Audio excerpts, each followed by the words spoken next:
a process that would have enabled other companies to have a fair good look into the situation. Mr. Chairman. Mr. Chairman. I'm thinking. I call the honourable member Philip Goff. Thank you, Mr. Chairman. A very wise choice. Philip Goff. Mr. Chairman. Yes, so there's a question, Mr. Chairman, that my colleague is referring to, that any profession that demands the title honourable is probably anything but I won't go there. Mr. Chairman, the Clause 1 title in this bill is actually a deceptive title. It's a title that does not reveal anything about what this bill actually represents. So I'm suggesting to the House that a more honest title would be the Convention Centre Dirty Deal Implementation Bill. Now that might sound a little unusual to you, Mr. Chairman, but it is actually reflective of what this bill is about. Was this a bill simply to implement the result of a competitive tender to build the Convention Centre? No, it wasn't. There was no tender. There was no competitive bidding. This is a deal that John Key sat down, was wined and dined by Sky City, and he gave them a gold-plated deal. This was the wide boy, currency trader way of reaching a deal. It has nothing to do with the propriety of public sector tendering.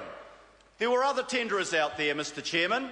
Vector, Ngāti Whātua, reputable tenderers that might have designed a convention centre that could be funded in an above-board way without the dishonesty and the dirty dealing that this bill represents.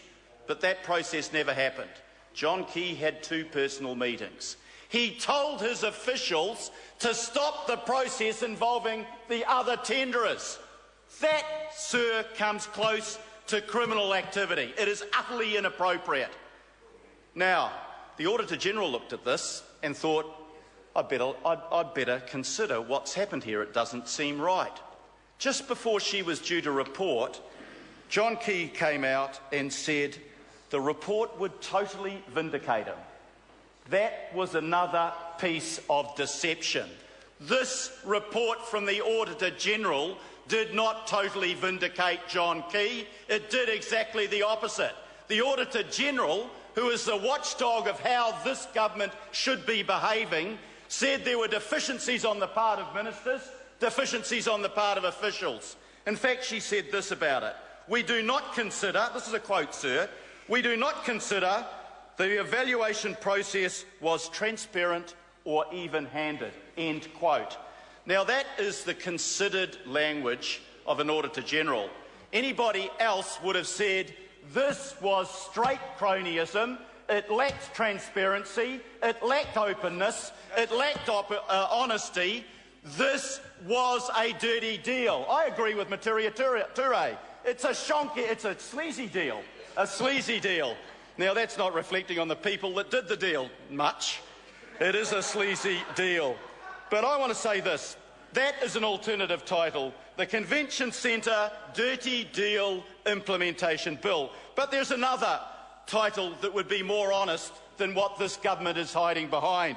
It is called Increasing Harm from Gambling Bill. Because how was the government going to fund this convention? Was it going to fund it by saying anybody that sets up a business, they should be funded by the market? If there's not a market for it, don't come to the public for a subsidy. They could have done that. Or they could have done it a different way. They could have said, well, the tourism industry benefits from this. Maybe the tourism industry could fund this deal. But what have they actually done, Mr. Chairman?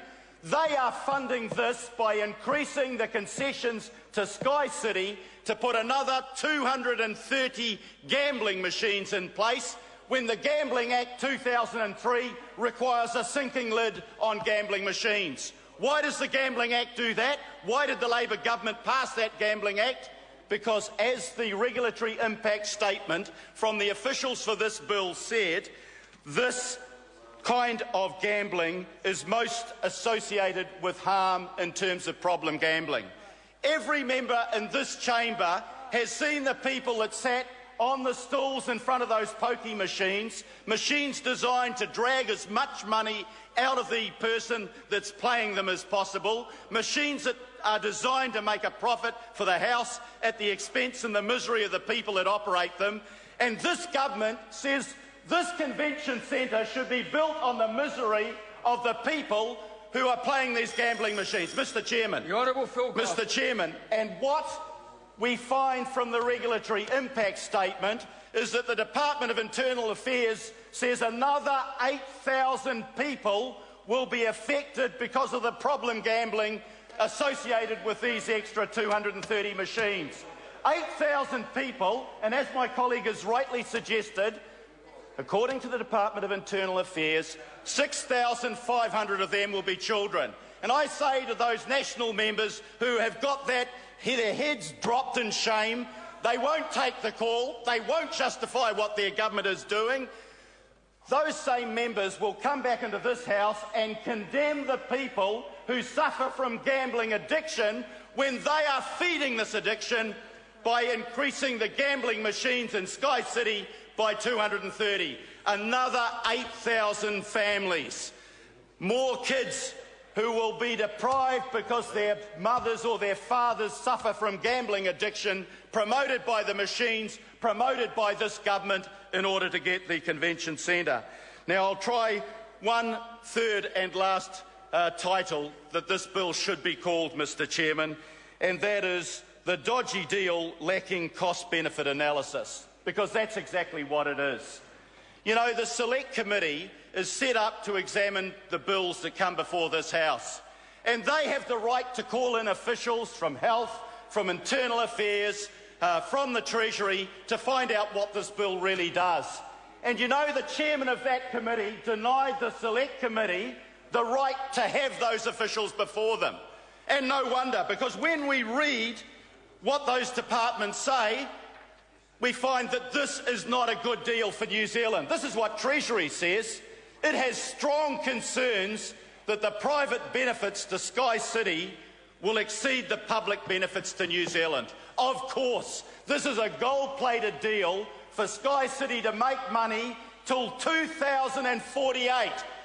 Most of us will be dead by that time, Mr. Chairman, but they will have locked in privileges that will enable them to take more and more money every year out of the gambling population, and they won't be touched by the law that is set up to control gambling.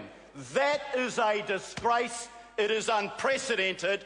This national government will go to no ends to protect and enhance the position of their cronies. The legislation is a disgrace.